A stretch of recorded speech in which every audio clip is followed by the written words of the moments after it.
The rising cost of living is a very huge concern in our country today and is mostly felt by the most vulnerable sectors in our society, including seniors and minority groups. According to a survey conducted by Statistics Canada, released in June 9, 2022, 1 in 5 Canadians expect they are likely to obtain food or meals from a community organization in the next 6 months. When asked in which area they were most affected by rising prices during the 6 months preceding the survey, 43% of Canadians answered food. After food, the most affected areas were transportation, shelter, and household operations. Due to this affordability crisis, community organizations are doing their best to respond to the needs of their community members. Here in Neepawa and surrounding areas, the Salvation Army has seen an increase in number of those who are accessing the food bank, which led them to hire additional staff to work specifically on the food bank and the Christmas hamper. We were able to interview a food bank recipient who is a newcomer to know the factors that led her to access the food bank. In one of our interviews with Dan Mazier, MP for Dauhin, Swan River, Neepawa, he was asked about this issue and he mentioned as to how policies and decisions made by those people in positions of power impact communities, including rural areas. Therefore, as citizens, we have a role in encouraging political parties and politicians in crafting policies that would address the root cause of the problem and work towards building an economy that works for everyone. You just touched on affordability and cost of living crisis, inflation, rising interest rates. Yeah. I'm going to turn you loose on all of that and see what you have to say. So we do have an affordability crisis in Canada right now. I don't think there has not been a person touched by. I look back to, and this is, I guess I remember Trudeau 1.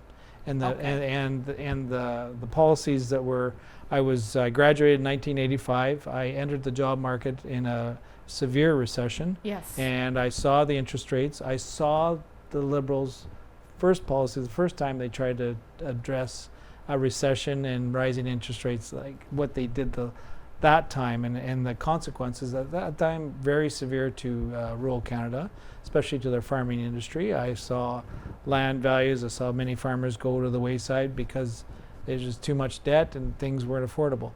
It's the other thing too. There was lots of people throwing the keys back in houses because they're again not affordable. This time around, for whatever reasons, they did pump in way too much. They pumped in way too much money into the economy during COVID. Yes, they needed to do some, but the PBO, the Parliamentary Budget Officer, did prove that there was $200 billion spent on non-COVID related issues. $200 billion. Like before the pandemic, they would spend $20 billion, $30 billion in deficit spending. $200 billion in deficit spending, and that's like, how was that, 10 times more? 10 times. It doesn't go away. And meanwhile, the biggest problem is we pumped a bunch of money out, but there was still only X number of goods around. It doesn't matter. The factories didn't pick up and say, here, we're going to make 10 times more cars, or 10 times more loaves of bread, or 10 times more. They had no ability to do that. It was just more money. So what happens is you got a whole bunch more money and the same amount of goods. Well, here, if I can't buy the loaf of bread, I got like 10 times more money, right? I can pay more for the loaf of bread. So off goes inflation. So then the Bank of Canada comes along and says, instead of going back and saying, whoa, we're not going to finance you guys, Bank of Canada says, well, we got to get this inflation under control, so we're going to penalize you now. You've got all this money, so what? Sorry, up go your food. What's different this time, and versus there's no houses. Our housing supply has been basically stripped out of Canada, we're one of the vastest places, we got most places on earth, like as far as a modern industry world, right? And yet we still don't have per capita, probably one of the lowest in the G7. So we're not building houses for various reasons, but when you really get looking at it, is the government's, I don't know what the governments can do with it, but they're affordable. Their housing policy obviously is not working. There's too many barriers to it. There's just to go and do something here in Canada right now, there's red tape is throughout it's just extreme, very, very extreme. And it just starts from the federal government down. So we've got people lining up record amounts. I don't know, I haven't checked the Neepawa food bank, but when we can all grow gardens here. We our rural riding, we're in pretty good shape as far as the food banks, as far as being able to be sustainable on our own. But you don't, I can't honestly say, to try to find a place to sleep, for those people that they can't provide for themselves or don't have shelter, those shelters are pretty stretched right now. And why? When we can't get people to work, and people can't afford, if they are working, they can't afford to buy the groceries and the things that are going on, right? They can't afford to house themselves. So they've really got a lot of different things. Well, as the leader says, Freer says they've broken Canada, right? It doesn't pay to work anymore. Like a single mom with 3 kids right now, if she makes over $60,000, she's taxed 80 cents of those dollars. So why would she work over $60,000? We have a system like that right now that has been created in the last 8 years that it doesn't pay to work. And that's got to change. And Conservative government will change that without a doubt. Yeah, so that it gets the affordability. I know, just you buy milk in the store and every time you go. Now, that becomes an international thing, I believe, because the grain markets are commodities, eggs, milk, are marketing boards, and its cost of inputs affects the price, correct? Grain is one thing, supply management, milk is another thing. The problem is, though, so we've got a policy, the Liberals have this policy called the carbon tax. Oh, okay, well that's shifting so that, over. But it's affordability. So, and I tried to warn, so I was president of Keystone Agriculture Producers in 2016 when the Liberal government came forward and said, here, we're going to impose a carbon tax system into Canada. I said, so the Manitoba government was tasked with making up their Manitoba Green Plan at the time. It was Pallister government, and I was in the team making up the Manitoba Green Plan. As I did warn chairman or representative for Keystone Agricultural Producers. Yeah, in agriculture, in to make up this environmental legislation in Manitoba. How would agriculture be involved and impacted? So I was representing agriculture. I warned Catherine McKenna, that then the environment minister at the time, that you are fundamentally going to change the way we perform or do agriculture in Canada. It used to be about minimum inputs, maximum output. It used to be that was the main model, right? You produce, but you had to be cost efficient. That's what drove our agriculture model. You couldn't mess with that balance of nature, right? Well, no. This is now how much energy you're using. And then, by the way, you're going to pay more to bring your fertilizer in. So all the transportation costs coming in, anywhere you burn a fossil fuel, you're going to get taxed on it. Because ultimately, their ultimate plan is, they figure if they make your energy less affordable, you will use less of it. Well, you tell that to a senior on a fixed income to not heat their house as much. This is the kind of decision. This is where their policy is headed. This is why we've ended up where we have. This is why your natural gas bills are going through the roof. The market hasn't moved at all, but your carbon tax has gone through, especially natural gas. So then now they're talking about, they're putting on a second carbon tax for the fuel that you burn. So up to 60 cents a liter, just in carbon tax. And is it going to change? You have, in rural, especially rural Canada, we have no other option. It's not like, and they use batteries and they use all this other stuff. There is nothing else. It is, for us, it's about efficiency. Technology, not taxes. Make more fuel efficient engines. Make them so they are producing less false emissions, right? But don't short the whole market and make it unaffordable for everybody.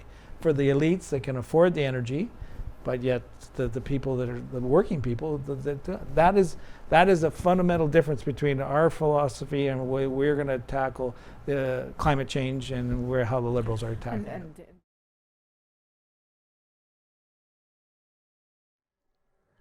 Good day and welcome to NACT TV's Coffee Chat. My name is Lyle Watson, and we're pleased to have as our guest today Amanda Nauthon-Gale. Amanda is the Community Director of the Neepawa Salvation Army and the Neepawa Ministries connection here in Neepawa.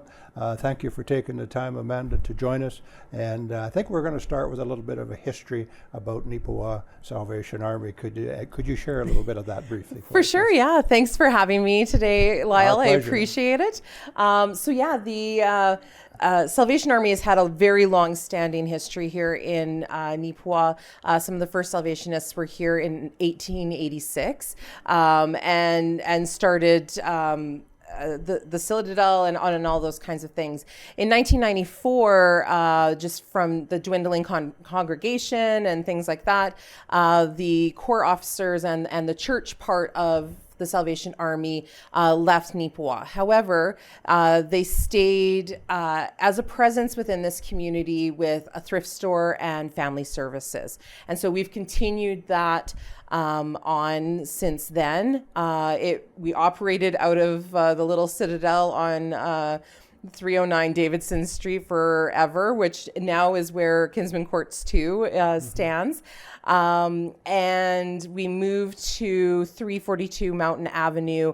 It'll be about 6 years ago now. And that has given us all sorts of blessings and opportunities to just grow what we do here in the community. So it is growing. Absolutely, yeah. Our thrift store is our main source of funding. So everything that we sell in our thrift store goes back, and all the proceeds and profits goes back into our community to support our family services. So we've gone from just 2 employees to now we have we have 9, 2 full-time and the rest are part-time. And we also have a person who is Leah Anderson, who is our community and family services worker, just because that need in our family services side has really grown in the last couple of years. Yep. And added to your paid employees, you also have a large volunteer base. Yes, we wouldn't be able to do half the things that we do without our volunteers. So we have about 16 to 20, depending on the month, regular volunteers. They come in, they help us out with the thrift store, with our food bank, with our food reclamation programs, and all of that kind of stuff. And then seasonally, because we're coming up to that Christmas season, we have a whole other army of people that come out and donate and volunteer a couple of hours to us to help ring the bells and raise monies for us. And so during this time, we'll see probably close to 60 or more volunteers who will help us out during the Christmas season. Yeah. I'm sure some of our viewers are like myself. I wasn't aware, Amanda, that you actually take applications for the Christmas hamper. Yeah. Now, what does that application entail? So mainly it's if you express that you are in need, we just kind of need your name, address, phone number, who's living in your household. We do ask for a monthly budget just to create other conversations around, sometimes we can see things and put people into resources that may help their family. So that doesn't mean yes or no if your income is higher or lower. It just means that, hey, we may see that you're highly debted. How can we help? Or are there things within your budget that we can talk about? And can we give you some advice on monthly budgeting? Or, is there... why is this bill so high? Like those sorts of conversations. Yep. It just opens up a door to help people. It doesn't necessarily say yay or nay because of what you're putting down on that piece of paper. Does it give you and the Salvation Army any control over people not taking advantage or people taking advantage of the system? Does it help you? A little bit. I would say that most people who are calling to apply for a hamper are in need. and it's hard enough sometimes to pick up that phone. And so we want to be good stewards of the donations that we are entrusted to within our community, and we have very good conversations with surrounding Christmas cheer programs to ensure that people aren't maybe taking advantage of 2 or 3 programs out there, that their home community is where they're getting their support from, and if there are conversations about why do you feel financial stress, then we're having those conversations. A lot of times some of those things don't show up on paper, right? There might be other things going on in a family that are causing other types of stressors around that time of year. Maybe it's, mental health issues. Maybe there are a lot of addictions that people are facing. And, the money in, money out tell only one story, but sometimes there's a different story in behind that. The commercialization of Christmas, is that a stress for a lot of people? I think it is. Yeah, it's a pressure. Absolutely. There's a pressure there to provide. I think sometimes we're really hesitant on not providing everything that our children want, or providing the huge Christmas. And I think sometimes when times are tough, we forget that it's not about what's under the tree. It's about, being together and having a meal and having an experience with your family. Some families are doing really well at, what, my kids have so much anyways. We're just, really focusing on a couple of things and that's it. But there are definitely pressures out there about how much and the, give more. And in this time, it can be very difficult, especially with the cost of living right now. Right now. You had mentioned serving the community of Neepawa and also the outlying area. Do you serve all the outlying municipalities with an application? Can anybody apply from the RMs as well as the town of Neepawa? Absolutely, yeah. So if you live in the RM of Rosedale, RM of Langford, North Cypress, Lansdowne, Glenella, you can absolutely apply. The Westlake Gladstone area, you can apply. We actually assist that Hamper program, but Lauralee Fair and Terry Fair in Gladstone organize everything in the Gladstone area for us. And so all people have to do in that area is phone up Lauralee and make their application. And they're volunteers. They are volunteers, and they've been doing this for us for quite a few years, and we're very appreciative of their assistance. What a beautiful way for our communities to connect and partner and work together. Absolutely. Yeah, so my name's Leah, and I am the Community and Family Services worker here at our Salvation Army Ministry Unit. So we are actually called the Neepawa Community Ministry Center, and we are a unit of the Salvation Army. Ministry unit. So my role here as Community and Family Services worker is to oversee the food bank and volunteers, as well as to provide services to our clients. So those services can range from referring to other needed services, whether that's somebody comes to me who has no income and is needing food, and I can refer them to benefits assistance to get them set up with EIA, referring them to employment support to help them get back into the workforce.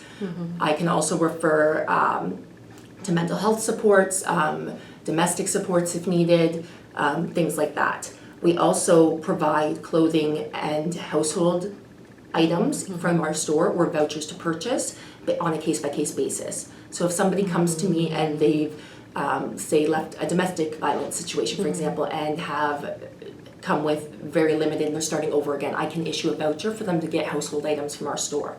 Or if somebody's had a house fire, same thing, we can provide items like that. Somebody comes to me and they've, again, just moved or something's happened and they're coming with new clothing, I can issue a voucher to provide those items on a case-by-case basis. So that's something we do as well, and that's a way that our thrift store helps support our ministry here on the Community and Family Services side. So I can share a little bit about what brought me here. I've been here since February of 2022. So prior to 22, our community and ministries director that you would know, many of you know, Amanda Nauthon-Gale, oversaw and ran the day-to-day operations of our thrift store and our community family services, including the food bank. So Amanda had run that solo for about 10 years. And she's done an awesome job with all of it. By 2022, though, the need in our service area had increased to the point of needing to hire a community family services worker 3 days a week. So it came to the point where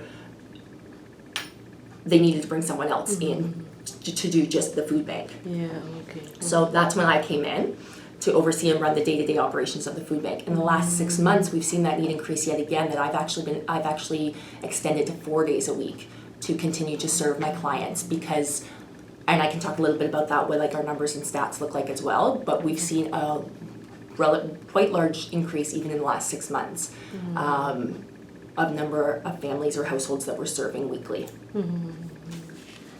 So for your unit, for communities and family services worker, Yep. Your unit, do you have like other staff or volunteers that help you, or We do, yeah. So just- our yeah. ministry unit there's the thrift store side of it for our staff and volunteers, and then there's the community family services side of it. So our thrift store, I believe we have 9 employees total. 2 of us are on the family services side, so that would be Amanda and I, and the rest are on the thrift store side, overseeing and running our thrift store. We do have volunteers, and we're always looking for volunteers. We're always grateful for volunteers that work in a variety of roles. So I have people that assist me in the food bank. I have people that assist on the thrift store floor so you'll see them tidying racks, organizing, putting donations out. We have volunteers that help process our donations that come in. So when people bring donations of food or household and clothing items, they'll bring it to our back door and ring the bell, and it'll be received by staff or volunteer. And then household and clothing donations go through the processing room. Our volunteers sort that and price it, and it comes out to the store floor. Food items come into the food bank, and I weigh them, and we track all of our food that comes in, and then it gets sorted based on expiration date. As per Food Banks Canada, I can give food up to a year past date. Unfortunately, not past that though. So if I'm getting things that are 2, 3, 4 years old, I can't keep that. If we have cans that are dented or crimped that may not be safe, it can that can affect the safety of the food inside, then that may be something that we may not be able to keep. Things like that. We can't give out opened food. So if someone sends me part of a bag of rice, I can't give that back out. It does have to be unopened because I don't know how old it is. Then I don't know anything about the quality or safety of that. So we do need unopened items to receive.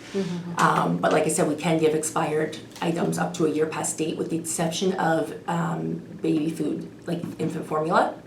It cannot be expired because it's the sole food source. So that's a difference. So that one's different. But yeah, so donations would come in. I have volunteers that will help in the thrift store to sort food items and stock shelves, as well as to process.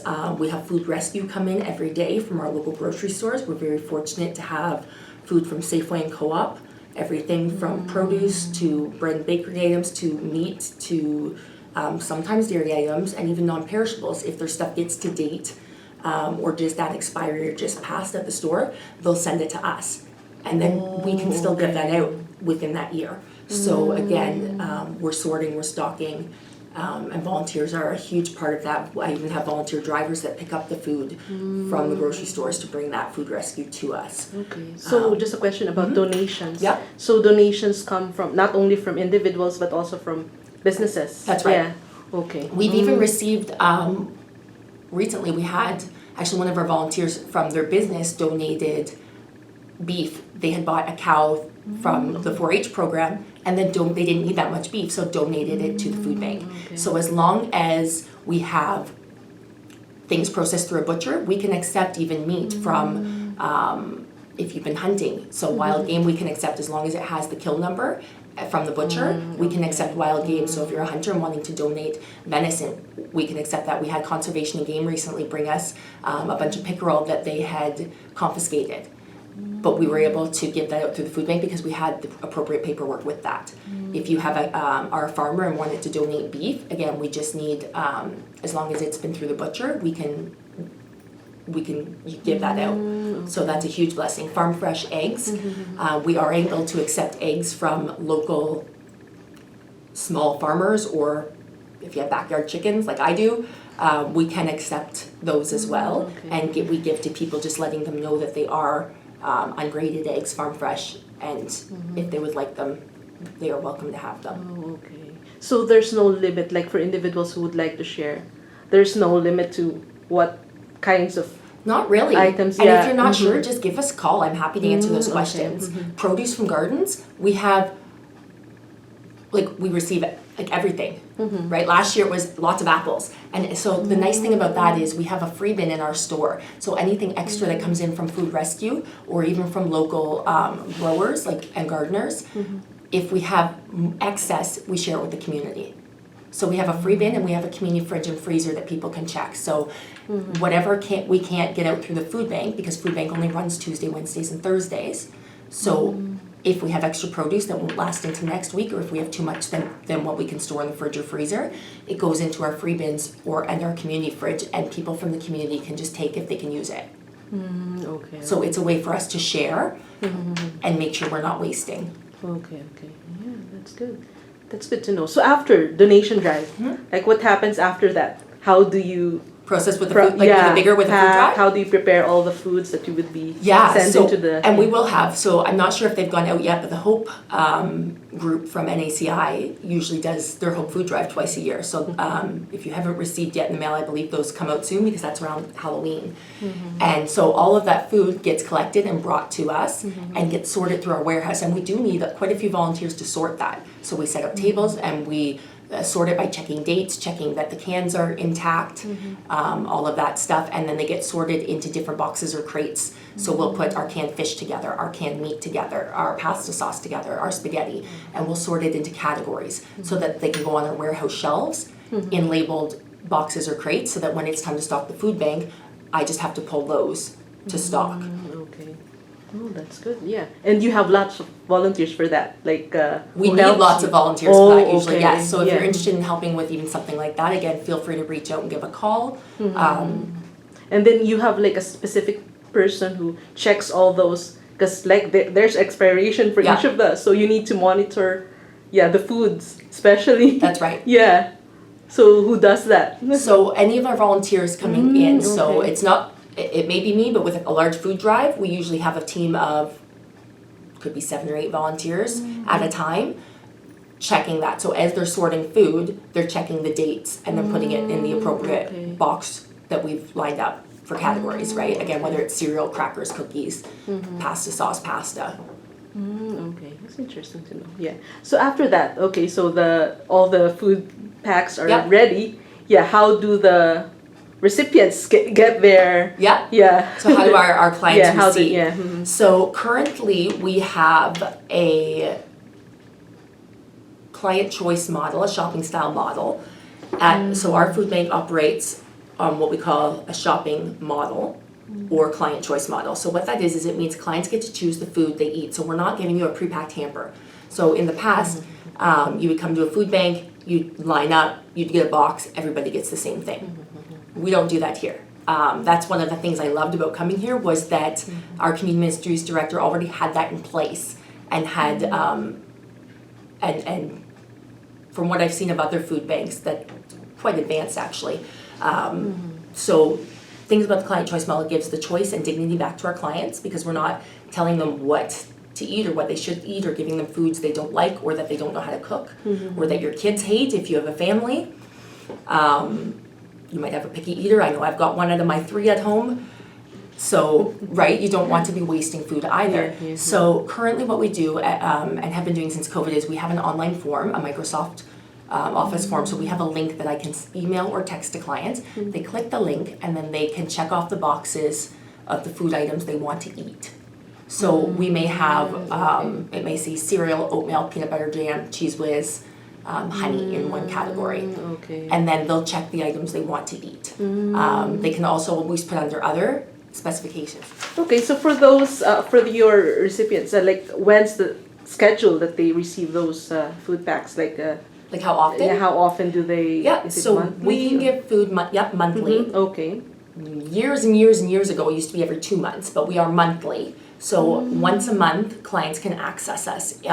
We do make exceptions on an emergency or case-by-case basis.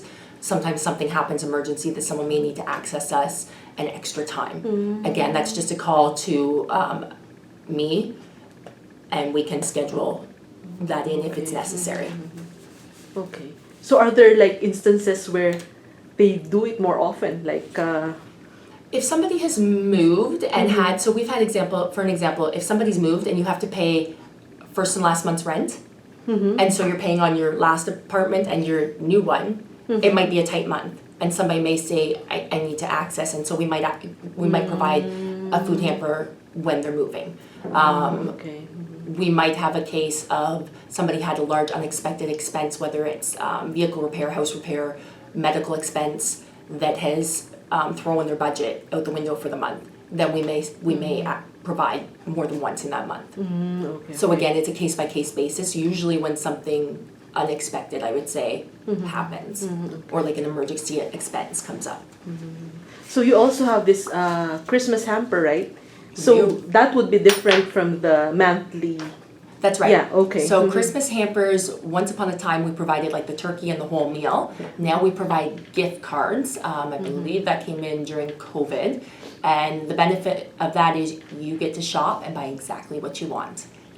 And on our end, we don't have to worry about housing 100 turkeys in freezer space that we may or may not have. Yeah. So there's some great benefits to that. So again, based on family size, you would get X number of dollars. I believe last year it was it $60 for a single person in gift cards, but you also can choose, so when you do a hamper application, you just can select what stores you want your gift card at. So we can split them between Giant Tiger, Safeway, Fresh Mart, and Co-op. So if you want to do okay. half of your gift cards at Giant Tiger and half at Co-op, you can make that request and we can do that. Oh, okay. So that's nice as well, because I know I tend to shop Giant Tiger for my staples, Safeway maybe for my meat or whatever it is, right? Okay, So yeah. that gives you some more choice with your budget and what you're spending as well. Okay. And then we do provide toys and gifts for children under 12, gift cards for those over 12, up from 12 to 17, sorry. Okay.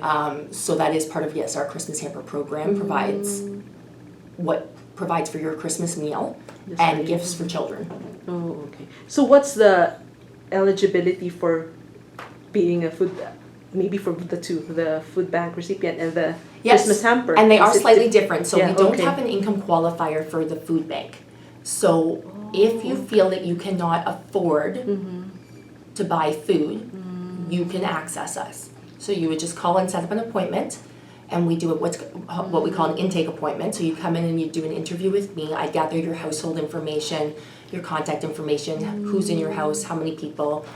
We do require ID for everyone in the house, just to verify identity and number of people. And then we go over your income and expenses. And then just a general of what's going on in your life right now. Is there anything else we can assist you with? Okay. For Christmas hamper, and then from there we would book another appointment a day later or so for a food hamper pickup. Okay. So we would do the intake and then we would do a food hamper at next day. So if you're needing food, you do need to call us a minimum of 24 hours in advance. I do recommend lately, because of how many people are accessing us and how full my schedule gets, to call a few days to a week in advance. There are times that I am scheduling into the following week. I think I hit that last week where it was Tuesday and I was already starting to schedule into this week. So it just depends what the week looks like. So if you are first time accessing us, definitely, I can't just provide food day of. So you'd need to make an appointment to do that intake on food bank days, which is Tuesday, Wednesday, and Thursdays. Food bank does not run Monday and Fridays. And then we would book another appointment, usually next day if possible, if my schedule allows, or day after, for a food hamper. If someone's from out of town and doesn't have transportation, we do make some modifications on that, and there are different ways for me to do that intake interview without someone having to drive out necessarily if they're from out of town and don't have transportation. But again, that's just a call and tell me what the situation is, and we'll work with you from there. Oh yeah, you mentioned about that. So it's not only the Neepawa That's right. area. So what are your Yeah, area of so yeah. it's big. So when I first came to the Neepawa area and was learning our communities, so we go south to north and serve North Cypress Langford. We go north all the way to McCreary, and we serve west to Rosedale. So kind of that Franklin is our border that way, and then Westlake Gladstone and Glenella Lansdowne to our east. Okay. Yeah. Now, we don't do Christmas hampers in all of those areas because a lot of the towns do Christmas cheer, but we provide food bank. So for example, Gladstone has their own Christmas cheer program. So you would apply for and receive your Christmas hamper if you live in Gladstone through Gladstone. McCreary, same thing. They have a Christmas cheer program, and so we refer you back there, and you would apply for and receive your Christmas hamper through the McCreary Christmas cheer if you live in McCreary. So there are some there. For example, though, the community of Argon does not have a Christmas cheer. They would access us for food bank and Christmas hampers. Okay. So based on those different areas of coverage, do you have like majority of the recipients are more from here, from Neepawa, or are there? Do you have that number or? I don't have it broken okay. out into how many unless I were to go into my system and pull based on community by community. Okay. We have seen a large increase specifically in the McCreary community in the last year. Oh, okay. But there are other communities that are a little more rural, like Glenella, for example. We may only have a couple clients coming from Glenella or like Plumas. But then I may have a fair amount from Argon or, like I said, McCreary. So it just kind of depends on those communities. I can give you numbers for the last year, but you did ask about Christmas hamper eligibility, so I'm just going to jump back there. Okay, yeah. So Christmas hampers do have an application. So when applications open up, usually the beginning of November until beginning of December, you call and make an appointment with either Amanda Nauthon-Gale, our Community Ministries Director, or myself. And there's a paper application you would fill out and bring with you. And we do check your income on Christmas hampers. So for food bank, we do not. We do check and go over income with Christmas hampers.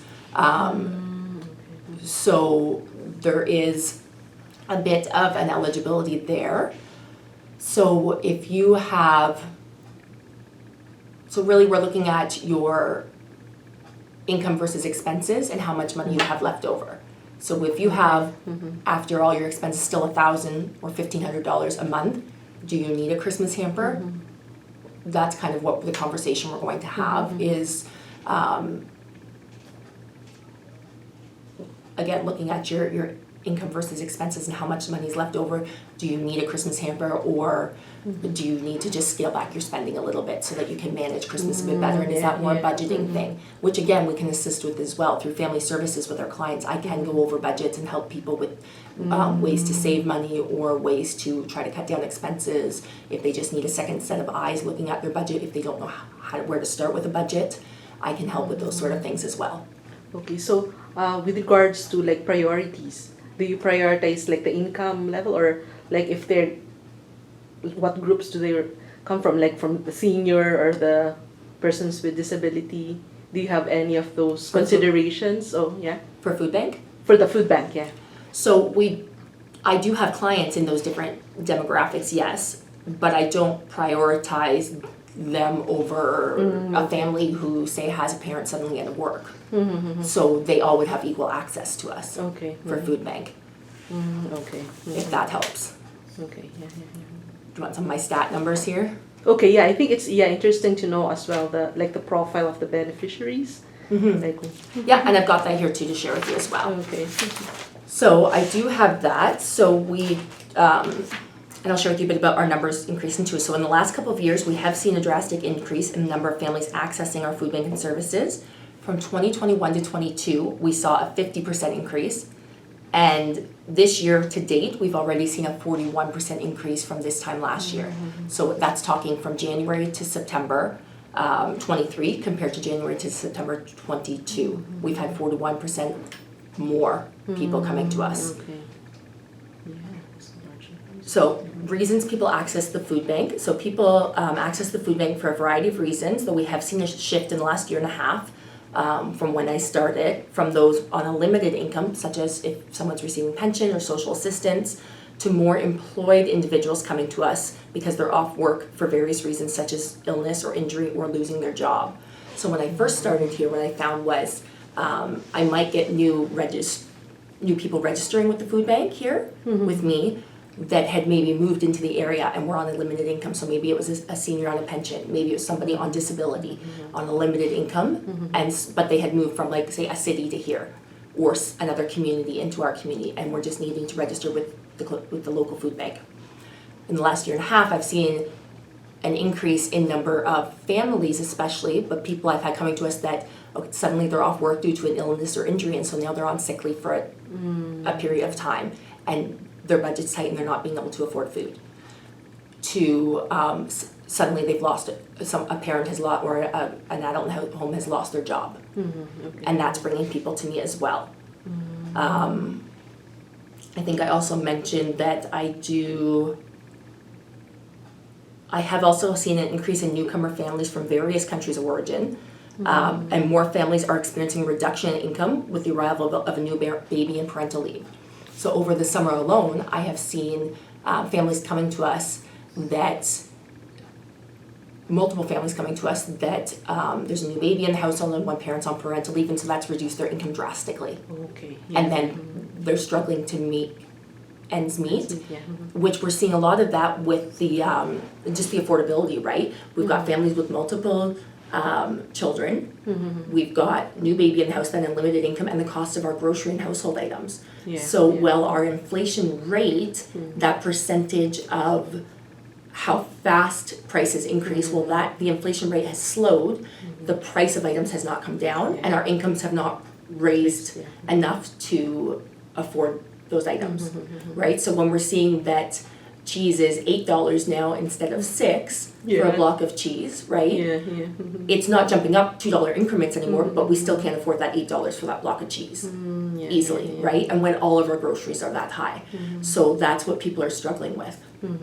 Are there people who are sharing, like, when it comes to their, like, home, like, access to, like, house affordability, or are they, because there's an increase as well with the interest rates of housing, for housing, So I'm not sure. I can't speak to the like the real estate and buying of housing side, because I'm not in that field. But we have always had people, usually newcomers, that will house share, renting a room, because it's very difficult to find a place to rent in Neepawa. Even when I first moved here from out of province, I called Amanda from out of province and asked if I'm looking for a rental, do you guys have like a local rental board or like a list or anything? She says, no, like they didn't. And so she gave me the name of one of the local realtors, suggest I reach out there, and nothing, even between our church family looking. So in our case, we ended up buying a small house sight unseen from out of province because COVID was crazy.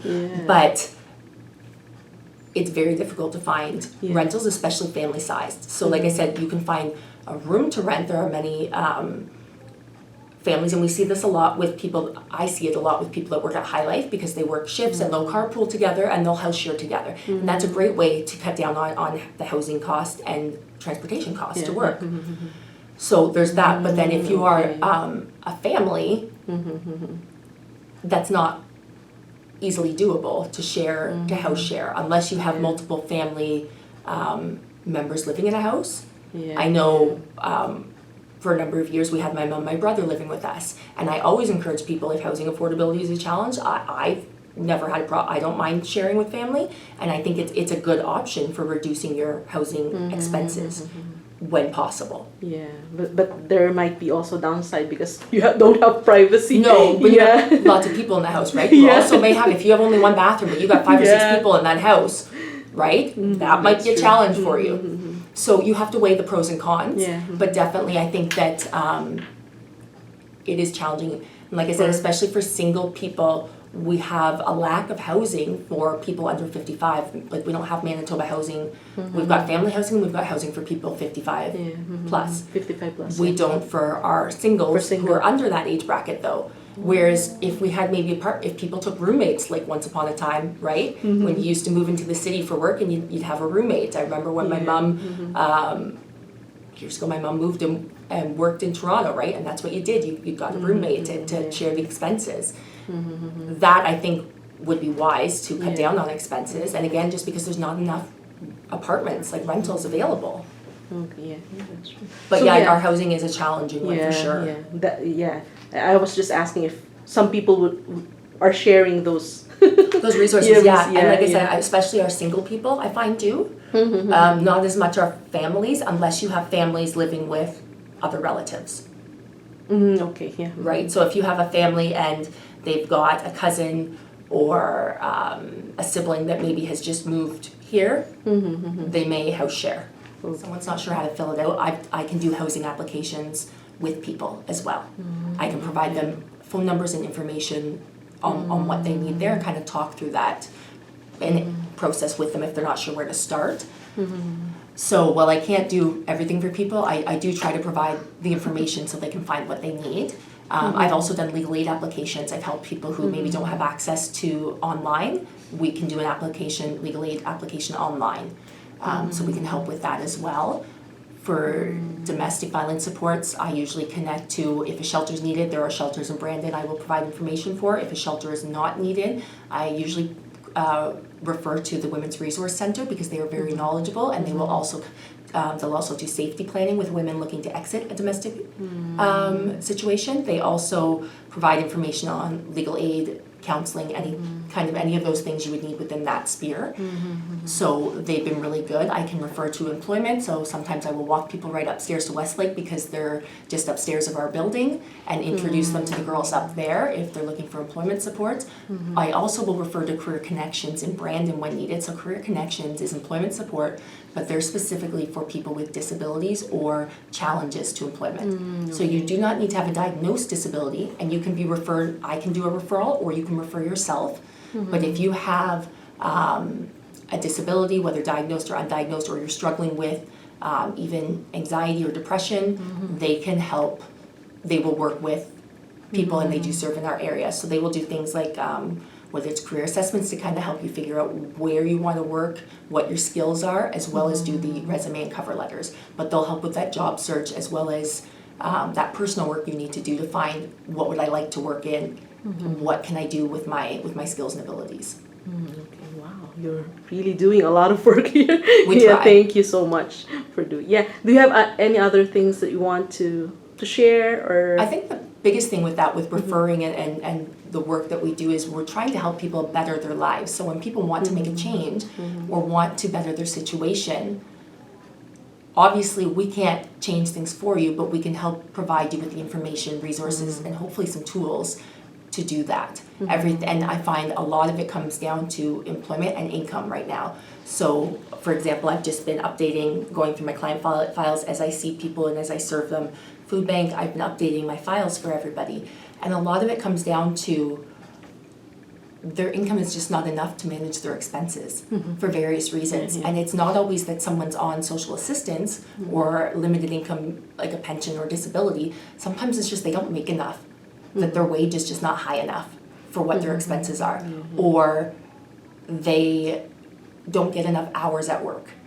So again, they're not bringing in enough money monthly to pay for the expenses that they have between their house, their car, or whatever it is that they need, right? So sometimes that may be referring people to employment supports so that they can hopefully find maybe a better paying job, or a job that's full-time so they get more hours, a job with benefits, or to even educational supports, so that we're looking at how can we improve our skills so that we can look at higher paying employment opportunities. So, but that's the biggest thing I have found, again, just with what our world is right now, our economy, is that our expenses are higher than our income for a lot of people. And then you mentioned that you also connect them, like if they need financial literacy, do you connect them to appropriate I can connect them if they need organizations, something yeah. specific.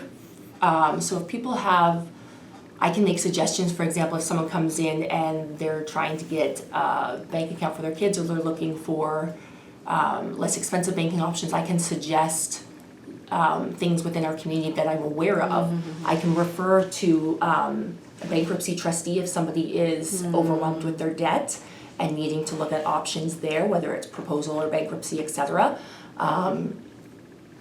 We have done workshops in the past, and I'm hoping to do one in future on grocery shopping specifically and how to get the most bang for your buck, basically, with what the cost of things are and how to be a wise shopper.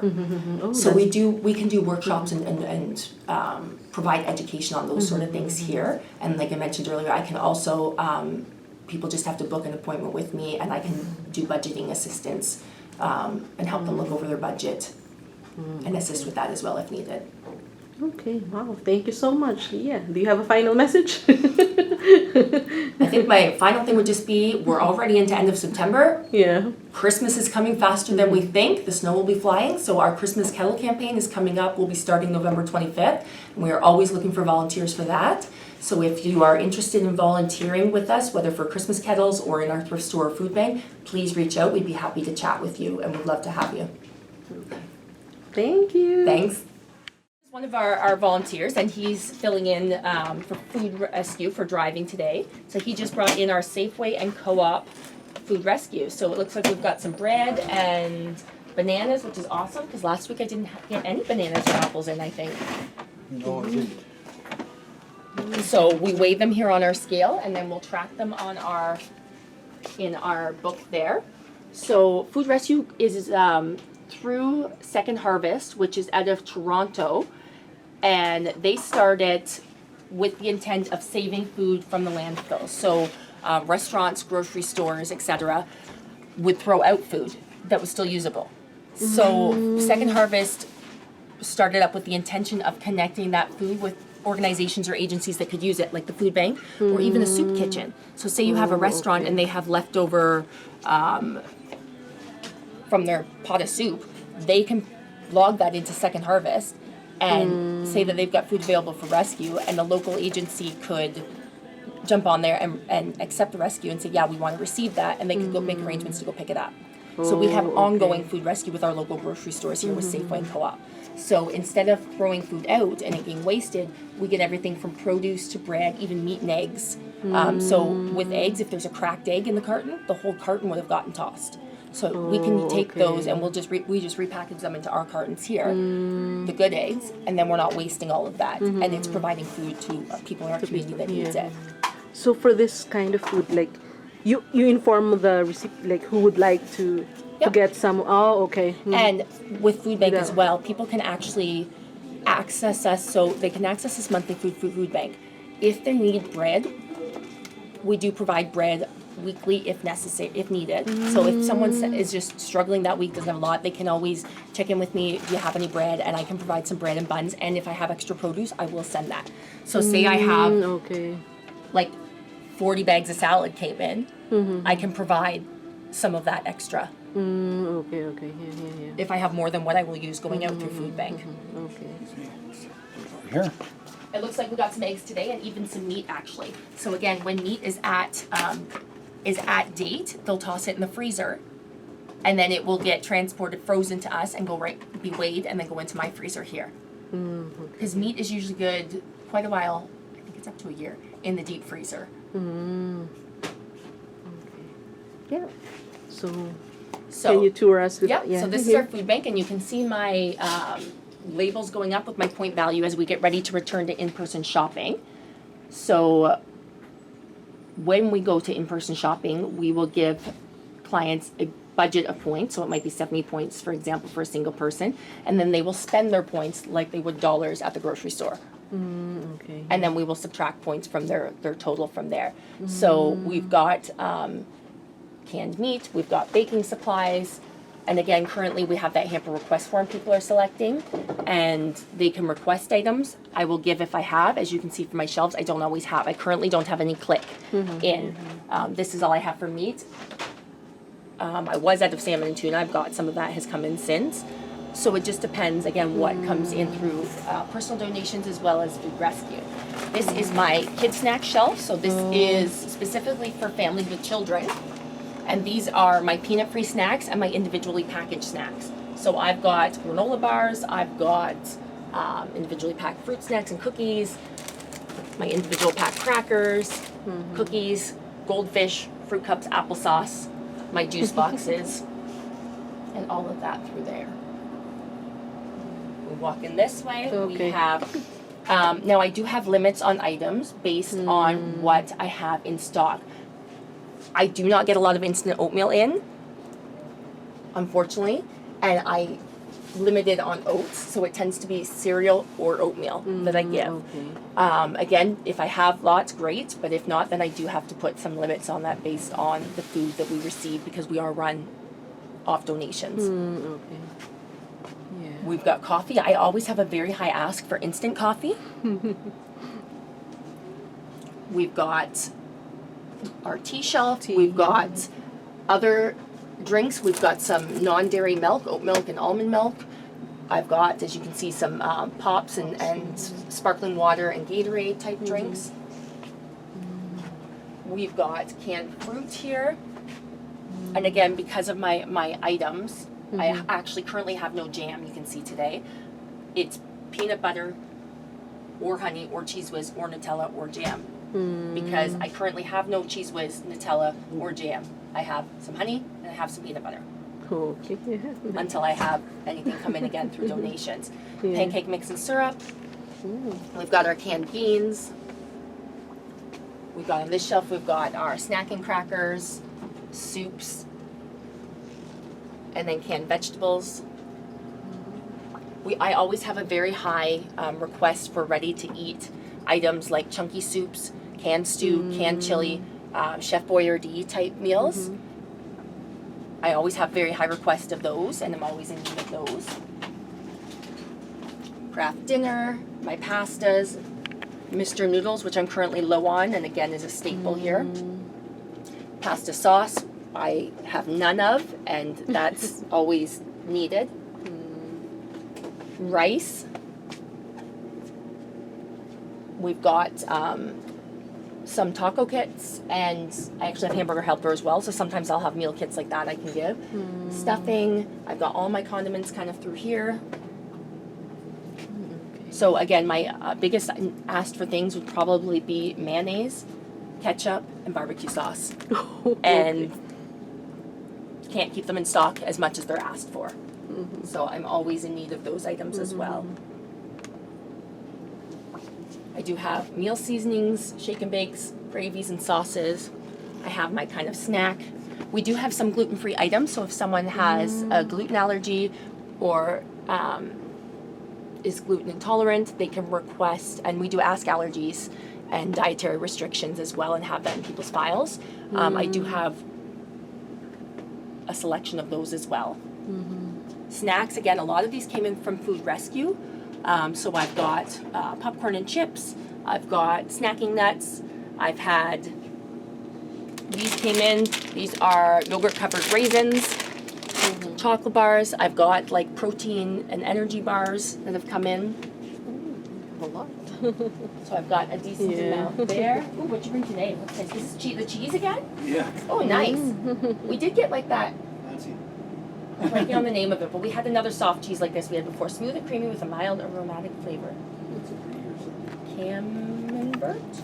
Oh yeah, and brie. Got both. So yeah, no, that's nice. So those will go in our fridge and freezer and be handed out to food bank there. So we've got, I'll show you briefly into my freezer. I have a double fridge here, or double cooler here that I keep produce in. People can always ask for yogurt, margarine, things like that. If I have it, I will send. I don't always have. Again, sometimes we'll get overwhelmed with salad mixes or lettuces, so that extra goes out through our community fridge, which I can show you after as well. So there will be more in here as we sort what Dean just brought in. We do have an upright freezer here as well. And I do have, we've been fortunate lately that we have been getting some milk or creamer in. So it just depends depends again what I get. Sometimes it's only 0 milk I get. Got a little bit of yogurt in there too. And I've got my bread freezer where all my bread and pastry goes here. If you want to see here. So I try to keep my bread, my buns, and my pastry somewhat organized. The small freezer, we have all of our fish in. So we've got a small freezer here of all our fish. Okay. And this one I won't open it because everything's toughened, but this is all of my meat or protein. Oh. So we do have all of that. And then we've got our potatoes, onions, apples, bananas, things that are produce that doesn't need refrigerated, basically. We keep them here. Dog and cat food. I do tend to run low on cat food, but if we have it, I will give it. So you're welcome to ask for it. I rarely have kitty litter in, though I do get asked for that as well. So we do cat have foods. yeah. We do. I do get, and I get asked for dog food and cat food regularly as well. Oh, really? Definitely. But my dry cat food tends to run out at times. Household items and toiletries. I had mentioned I have an increase in families with new babies and small babies in the last number of months. So I do have a need for baby cereal and formula, diapers, and wipes, definitely. And it looks like I'm out of wipes currently. Okay. But yes, a need for that. Laundry soap and dish soap, I would say, are probably my top two. And shampoo, which I am currently out of, would be some of my most needed personal What does that items. mean? The other one is points value 0. So when we you go can- to in-person shopping, some of my items will have points if I find that I have trouble keeping them in stock, so supply, and people ask for them all the time. So I have people ask for the laundry soap and dish soap every month, so those have points. Okay. So formula and wipes, we're considering a need. If you have a baby, I'm not that's why. subtracting points for formula. You'll get That's a why, formula and a okay. cereal if you need it. Okay. We can get one of those, each of those. Same with the baby wipes. And then personal items in our point system will be number of items per person. So we're looking at, for example, 2 items per person. So if you have a family of 3, you're going to be able to pick up to 6 items from this section. Like I said, I do have the odd thing, mostly our laundry soap, dish soap, and our dog and cat food that have points because that just allows me to make sure that I have enough for everybody. So do they have like a coupon that they keep to track or? So we're looking at possibly doing an electronic version on one of our tablets, or if I had to do a paper version, I can as well. So I will have our list that has all of our items with points, and then we'll mark off how many of each item, the points, and then we'll tally it up. So if you have 70 points to spend, we're gonna tally it up, and we just can't go over 70 points. And that's per month. Yes. Every month. Okay. That's right. Okay. And if I'm taking a client through, I will be tracking points and doing the math part of that, the tallying of that for them. Although we encourage clients to keep, be aware of their points, to keep track of them as they're going through. But I will do the final tally like a checkout. Okay. Same with period products, because that's a necessity. They do not count out of your 2 items per person. So again, if you're a family of 3 and you've got 2 women in your house that both need period products, you can have 6 household items, plus I'm going to give you a period product for each of the women in your house because you need those. Those are a necessity. Okay. But yeah, and I've got toothpaste, toothbrushes, bars of soap, a variety of hair and skincare kind of products. You never know what I'll get. Body wash, conditioner, lotions. Like I said, my shampoo is out, and that's probably one of the other top things that I get asked for, actually, that is in need is shampoo. How about medical? Do you also have like medical supplies or anything? I do have some, actually. I get the odd vitamins in. So these are prenatal vitamins, and again, I need to double check those, make sure they are not past expiry, because I don't believe I can give them out past expiry. But I do have, just like I have formula, I have like Ensure or Boost. That was a pediatric one. This one is not. So people who need those extra and I have had clients in the past that their doctors have recommended Boost or Ensure to make sure they're getting enough calories. There's a medical reason and they need that extra in there, so we can provide that. But yes, I do have some basic vitamins and Metamucil and a few things in there as well. Okay. And then my household cleaner is another that I don't rarely have, but is a highly sought after or asked for item. Would be my household cleaner as well.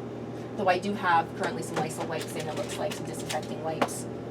I've got some dishwasher tabs of powder, my kind of like saran wrap and foils, coffee filters, things like that are some of my other more miscellaneous items. Yeah.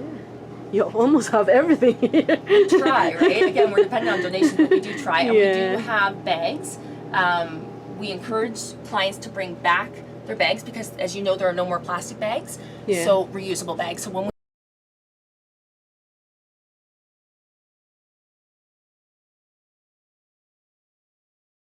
Kami din newcomers na nag-a-access ngayon ng food bank eh.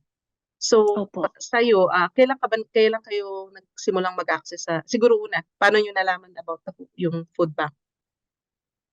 Nung nag-attend po ako sa settlement, sa baby program po, si Miss Amanda po, nagpupunta po siya doon, parang nagbi-visit po sa amin, tapos ina-announce niya na ganito, pwede kayong, pag medyo feeling niyo na tight yung budget niyo, pwedeng mag-access kayo ng food bank dito sa Salvation Army, sabi po niya. Pero nung una, parang nahihiya pa po ako. Pero nung nasa church po kami, nakita ko na naman po si Miss Amanda. Talagang parang naano ko na, talagang nag-iikot po siya sa may mga gatherings, gano'n. Talagang nagpupunta po yata siya na ina-announce para sa mga tao malaman na na meron talagang tulong Na na gano'n. available o parang Opo, ito opo. na pwede natin Kaya ma-access. yung opo, kaya nung pangalawang beses na na nakita ko po siya, bale nagbigay po siya ng mga yung contact number, yun po kinontak ko po siya. Tapos yun na po, nag-apply po ako. May mga ilang tanong po sila about sa mga mga yung sa sahod ng asawa ko, tapos yung mga bayarin namin. Tapos sabi nila pasok daw po ako sa, ewan ko parang may requirements po sila sa mga puwedeng maka-access po ng food bank. Parang Ta's in yun sense sabi nila yung na, income, oo, yung income. So, nag-submit ba kayo ng mga parang mga documents or hindi naman? Parang ano lang? tinanong lang po sa amin Interview, yung oo. opo, interview po. Okay, okay. So, bakit pala nyo naisip na dahil doon sa nalaman nyo about it, o meron bang ibang parang reason kung bakit kayo nag-access ng food bank? Ayun po, kasi nung time na yun pero ay parang po talaga tight budget po. Mas lalo pong naging halos mag-negative po kami nung nasira po yung second hand po na dating sasakyan ng asawa ko dito nung wala pa kami. Kinailangan po naming kumuha ulit ng ibang sasakyan na second hand lang din po, pero yun po mabigat pa rin po. Tapos Okay. yun po sakto po na naano ko si Miss Amanda, yung nag-try po ako at nakatulong naman po talaga kasi nga ang lalo ngayon na mas nagmamahal yung mga bilihin. Mm. Mhm. Kailan kayo nagsimula? Um, Nitong lang po, 2023 lang po. This year lang talaga. Nung opo, this year lang po. Anong month? Ah, Anong month ba yun? natandaan pa. Hindi ko na po yata Di ba? ay Basta recently lang basta talaga. mga recently lang po. Mm. So recently lang. So ano ba kayo, regular? Kasi meron silang sinasabi na hindi regular, yung parang pagkailangan lang. Kayo ba ganon or monthly kayong nung Hindi po kami monthly po, may mga time po na hindi po. Pag feeling, pag lang po talaga, parang talagang nagne-negative na, gipit na talaga ako kasi okay. nahihiya po akong mag-monthly. Pero nasabi ni Oo, na Miss pwede. Leah, meron daw talaga silang client na every month po. Pero ako nahihiya po kasi ako pag talagang feeling kong kailangan talaga namin, saka lang po ako nag-e-email. Okay. Kukuha. Mm. Tapos ano yung mga nakukuha nyo na mga na tulong sa kanila? Kung Doon sa food bank? kumpleto po talaga yung mula po sa mga sa mga meats, sa mga canned foods, pati mga bigas po, mga diapers, yun gamit ni baby, Pati sa lahat mga po. bata. Okay. Opo, may mga gatas, ganun po. So kayo yung pumipili kukunin niyo or sila yung nagbibigay ng ano? Bali may fi-fill upan po kami through email po. Tas Mm. nandun po yung kung anong mga needs namin, kung sa mga canned foods, kung siyempre mga Pinoy po tayo, meron po tayong kasing hindi nakakain na kinakain ng mga Oo. Canadians. Ah, Kaya pipili po ako doon. so parang sine-survey din nila kung ano yung kailangan mo. Yung Opo, dati opo. ng mga nag-a-access. Okay. Opo. So bukod sa food bank, meron ka ba, kasi alam ko nagpo-provide din sila ng ibang assistance, like nire-refer ka kung sakaling may iba kang problem or ano man. Aware ka ba doon na meron silang ibang mga services? Yung na-try ko po yung summer snack pack program po para sa mga bata. Nung summer po, Mm. every 2 weeks po, meron po silang binibigay na snacks para sa mga bata nung bakasyon po. Nung bakasyon, oo. Opo. Tapos, yung isa pa po, every Christmas po, yung Christmas hamper, Mm. pwede ka rin mag-ano po doon. Meron po silang ibibigay na gift para sa mga anak mo. Tapos, meron din parang gift card na pambili, mga nasa halos worth 200 po, pang grocery po, para sa Noche Buena. Okay. So maganda yun. Lalo pag Christmas. Opo, pinaka-importante po doon yung para sa mga bata po talaga. Oo, oo, oo. Kasi Mm. parang meron din silang mga, ano ba, mga toys, mga ganon. Opo, mga toys, kung ano po yung mga hilig nila, ganun po. Okay. So nag-aano din sila doon, nagtatanong din sila doon kung ano yung mga tingin nyo, kailangan nyo before kayo bigyan. Ah, Opo, Or may, yung age po ng mga bata, tinatanong kung ano yung age nila, tapos ano yung hilig nila, gaya sa mga anak ko, mahilig sa arts okay. yung anak ko. So, ang binigay po nila last year is mga crayons, ganun. Mga art materials po. Mga art, okay. So Opo, tapos sa baby ko po, mga baby toys po. Okay. Okay. Okay, so ano yung tingin mo na medyo tingin mo na may kailangan pa ba, may i-recommend ka ba para sa food bank na kailangan pang i-improve, or sa tingin mo okay na siya na Okay na po siya. Wala na pong kailangang i-improve. Opo. mm, Kasi yung compared po sa Pinas po, 'pag nagbigay po ng ayuda po kasing tawag sa atin sa oo, Pinas. Sa Pinas siguro isang plastic bag lang ng groceries, gano'n po yung ibibigay. Pero dito nagulat po talaga ako kasi yung malaking, pushcart po yung sa grocery po, gano'n mm, po kadami. Parang nagre-range po siguro yun ng, $300 to $500 po, yung mm, worth po ng mga binibigay nila. oo nga, Kaya laking tulong talaga. Opo. Tsaka hindi ka na pipila.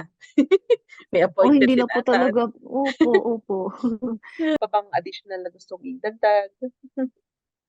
Base sa Um, mga, siguro sa karanasan mo bilang isang immigrant dito sa Nipawa. Ayun po, hindi po kasi porket nasa abroad ka, feeling mo na maging mayaman ka, gano'n po. Mm, Meron pa rin talagang mga ano dito, mga times na nagigipit ka, gano'n. Pero nasa sa'yo na 'yun kung paano ka magtipid mm, o maghanap ka ng mga paraan. Kasi dito hindi naman mahirap, makakuha ng mga gano'ng klase ng tulong. Talagang lalapit, ma'am, lalapit talagang sa'yo. parang kay Miss Amanda talaga. Feeling ko talaga Sa mga katulad natin, yung mga mga Pilipino na mga immigrants dito sa Nipawa, kung paano natin um, siguro o-overcome yung mga challenges na pinagdadaanan natin dito. opo. Yun nga sabi po nila na basta hindi ka mapili sa trabaho, marami talagang trabaho dito sa Canada. Pero sa experience ko po dahil may maliit pa po kami tapos yun nga yung napagsang-ayunan naming mag-asawa na dapat, yung ina muna yung makagistan ng baby namin na lumaki. Meron pa ring ano, meron pa ring ibang paraan kung paano ka maka-survive dito kagaya ng mga ginagawa ko po na yun, 'pag merong tulong na ganyan, eh, siyempre Mm, blessing naman po yun. mm, Eh, mahirap tanggihan ang blessing, wag ka pong mahiya kasi hindi mo naman ninakaw. Talagang sinishare po kasi nila yon. Kagaya Mm. nung pagpunta ko po sa food bank, okay lang po yun. Mm. Tapos sa pagtitipid naman, kagaya ng ginagawa ko po, yung sa baby ko mabilis po siyang lumaki. Ginagawa ko po, yung mga damit po niya, hindi po kami nagbibili ng brand new. Kasi uso po dito yung Mm. mga thrift store. Oo, Tapos oo.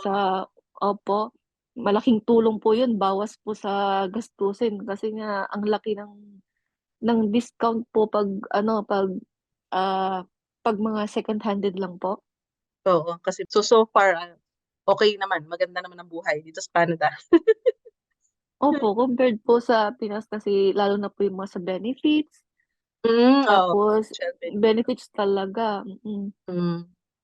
Kaya Tapos nakakatulong. yung mga ganyan, yung mga ayuda po, hindi po konti talagang pag-ayuda sila. Ang dami po talaga nilang ibibigay, hindi ka tinitipid ganun po. Talagang tulong na as in tulong talaga. Mm. Okay. Okay, maraming salamat.